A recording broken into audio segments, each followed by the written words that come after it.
nací en Las Piedras, fui a la escuela Artigas, la 106 y la 226. Era un alumno promedio, siempre tratando de al menor esfuerzo posible.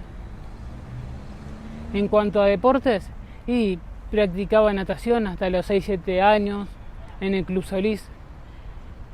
También en su momento me interesó un poco jugar al baby fútbol, como todo niño. No encontré eco. Se me decía que tenía que adelgazar primero. Desde niño siempre tuve un sobrepeso importante.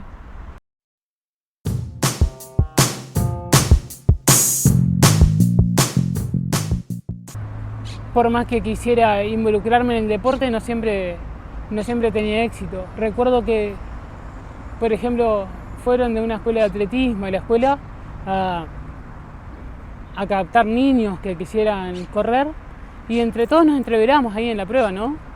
Y recuerdo que en ese momento me hubiese gustado participar. Obviamente que no figuré ni entre los últimos lugares casi.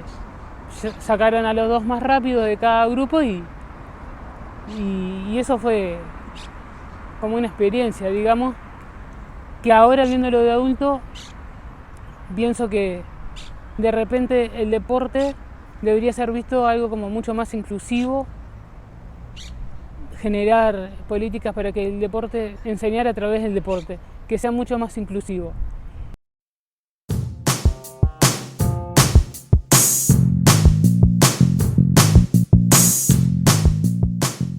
Ya en la adolescencia me seguía obligando a hacer deporte, a entreverarme semanalmente con algunos amigos en algún partido de fútbol, algún partido de básquetbol.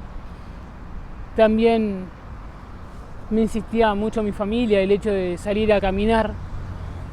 Yo creo que mi cuerpo tiene gran memoria de esa época, de cuando salía a caminar hasta El Dorado, o 2 o 3 kilómetros, o hasta La Paz, que ahora no me fue difícil cuando comencé o algo, cuando pesaba los 160 kilos que empecé a caminar, porque ya lo tenía previo de la adolescencia. Fui a la UTU y fui al liceo, estudiante promedio. Relacionamiento con los otros jóvenes supongo que era normal.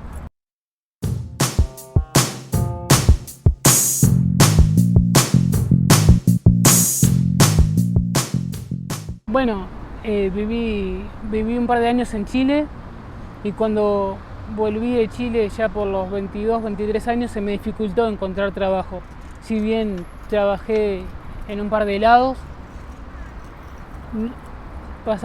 quizás pasó un par de años y encontré trabajo en la planta emisora de una radio, lo cual era bueno tener un trabajo, pero eso maximizó mi sedentarismo. Yo en la planta emisora de la radio lo que estaba haciendo era escuchar la radio todo el día, podía mirar tele, lo que fuera, pero tenía que estar escuchando la radio. En el momento que se rompían los transmisores o se cortaba la luz, tenía que agarrar un teléfono y llamar a estudios, avisar que se había cortado y tratar de solucionar primeras medidas de que si podíamos solucionar nosotros, o tenía que venir el técnico a arreglarlo. Pero me pasaba sentado o acostado o poco movimiento. En ese lugar también tenía turnos muy largos, entonces me tenía que cocinar yo. No era que llevaba el tapercito y me iba para mi casa a dormir. Estábamos cerca de 36 horas, hasta 72 horas en ese lugar, porque era bastante inaccesible.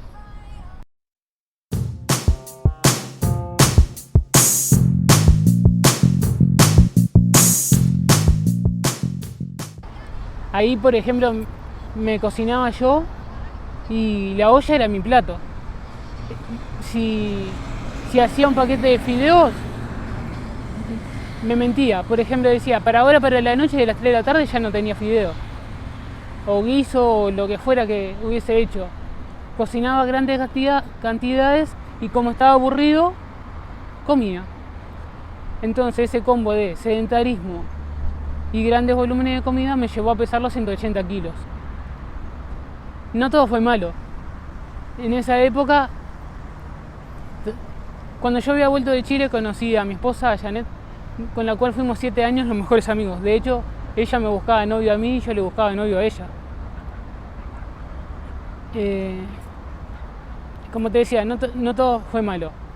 Ese trabajo me permitió tener una estabilidad económica para poder formar mi familia. Después que me casé trabajé 3 o 4 años más ahí, hasta que se dieron otras oportunidades laborales. Sí, con ese peso era bastante complicado conseguir otro trabajo, porque en su momento cerca de los 18 o 20 años había trabajado en la construcción como peón, pero ya no tenía la capacidad de afrontar una jornada laboral en la construcción y quedar para volver al otro día.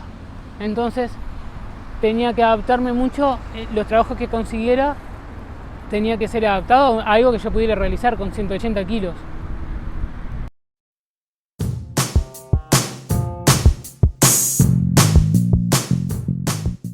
Cuando recién nos casamos, si bien mi esposa siempre supo que se casó con alguien del peso que tenía, siempre estuvo al tanto que iba a tener algunas dificultades físicas y no fue que la engañé por un chat o lo que fuera. Estaba bien consciente de con quién se casaba. Una de mis preocupaciones de la juventud era si iba a poder tener hijos. Me acuerdo que cuando nos casamos en mayo y en septiembre yo caigo internado por una infección. Una infección que cuando el médico la drenó, me acuerdo que entraba todo su puño completo al agujero que quedó. Eso fue en septiembre. En ese momento mi esposa se internó conmigo los 20 días que estuve internado. Un par de meses después de haber pasado esta prueba o crisis, nos enteramos que ella estaba embarazada.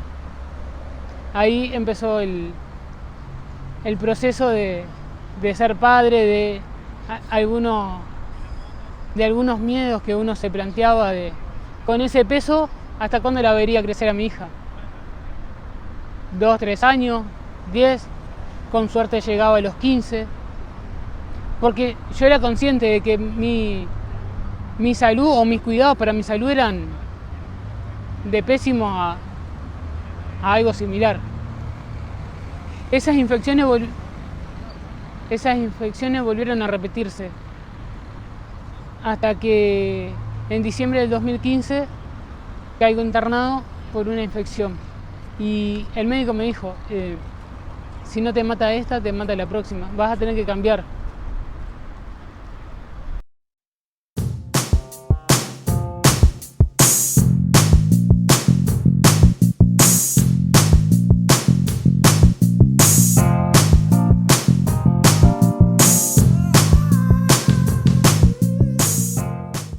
Era un diabético insulino requiriente de muy mal control metabólico. Por ejemplo, era alguien que se tomaba 2 litros de Coca-Cola con azúcar y 4 o 5 alfajores por día. Entonces, cuando llegué al hospital me hicieron una prueba de hemoglobina glicosilada que dio 12.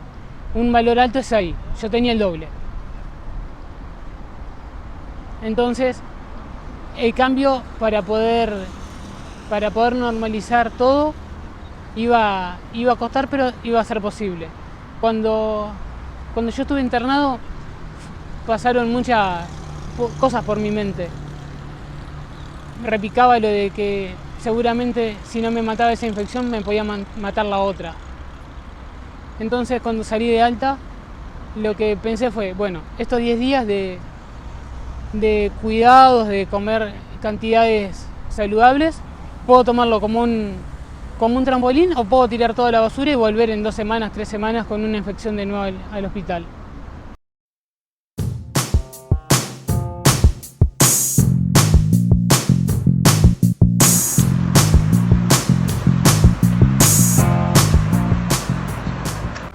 Cuando salgo de alta, tomé la decisión de que me iba a cuidar. Pero después tuve que sostener esa decisión con muchas otras decisiones. Por ejemplo, Mi esposa un día me dice que vamos a hacer un mandado y yo calculé que íbamos al súper de la esquina. Cuando me dice, doblamos acá. ¿Para y a dónde vamos? No, estamos yendo al gimnasio. Si algo que yo en algún momento había manejado ir era el gimnasio, pero sí, como mañana voy a comprar papas a la feria.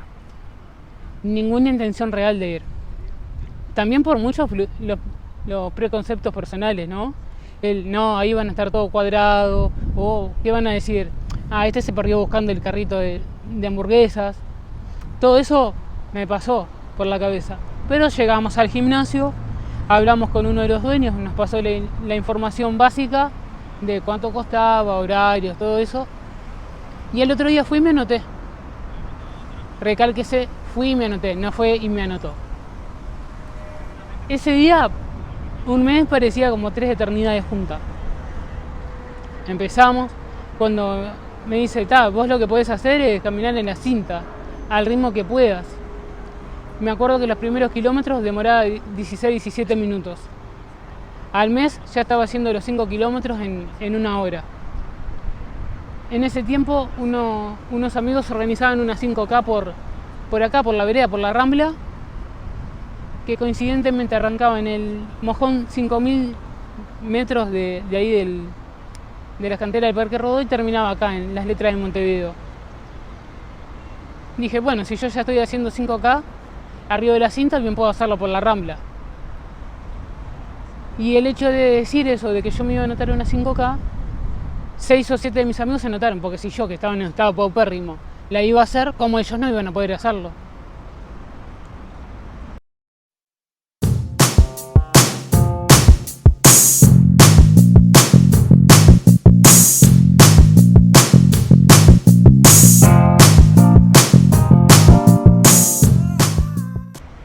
Y después de esa primera carrera vinieron unas cuantas, vinieron varias más.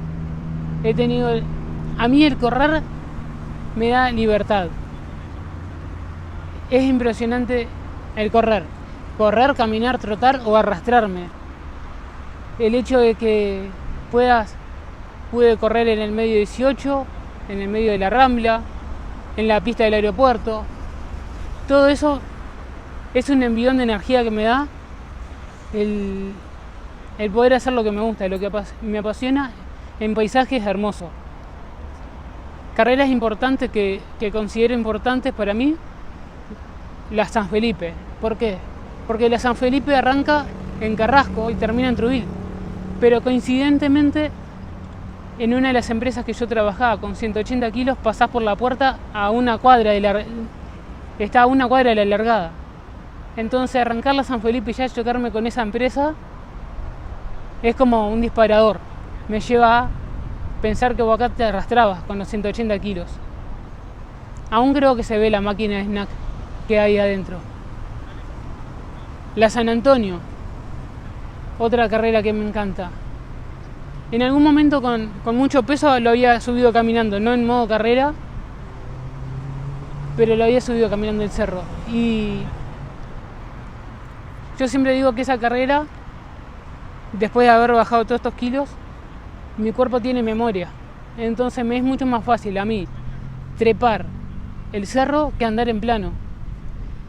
En el año 2018 yo hice la carrera y me tomó 1 hora 37 los 8 kilómetros, con la subida al cerro incluida. En el 2019 me tomó 1 hora 17. 20 minutos le bajé. También otra importante para mí es la que se hizo en Atlántida, la corre de Atlántida, 15 kilómetros. Ahí me probé y hice los 15 kilómetros en 2 horas 36, 2 horas 35. Eso es lo más largo que he hecho en distancia. Tengo la meta de hacer algo más largo, voy por más. De todas maneras reconozco que para hacerlo tengo que poder seguir entrenando, que quizás no se ha dado el tiempo o la preparación para poder subir un escalón más todavía.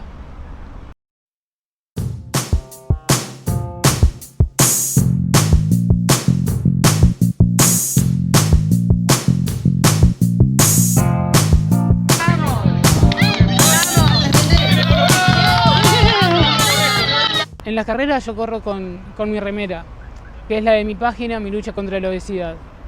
Siempre trato de compartir de que se puede. No, trato de hablar con las personas que se están iniciando en el deporte o que quieren iniciarse, de contarles en qué estado estaba yo cuando empecé, de que es posible, que todo lleva su proceso y su tiempo, no es algo que pasa un día para el otro, pero que en un par de años se pueden llegar a ver los cambios.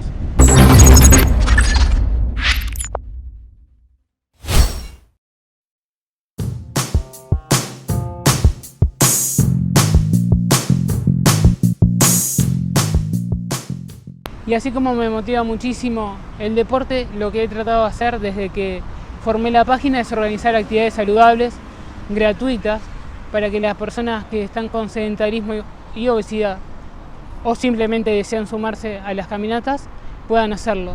El municipio CH nos abrió las puertas cuando le presentamos la idea y hemos organizado varias actividades de caminata y zumba. El 18 de enero, de hecho, hicimos una acá en Truville en Quibón hasta Truville y volver a Quibón, y vinieron alrededor de 150 o 200 personas. Es eso, después que vos viste lo positivo que hizo el deporte en vos, tenés que transmitirlo, tenés que fomentarlo. Yo lo veo así, el compartir una experiencia no es para ponerme de ejemplo, sino para motivar a alguien que quizás no haya visto, como yo no veía mi obesidad o no veía mi sedentarismo, tratar de motivarlo y sacarlo de ahí, como otras personas me ayudaron a mí.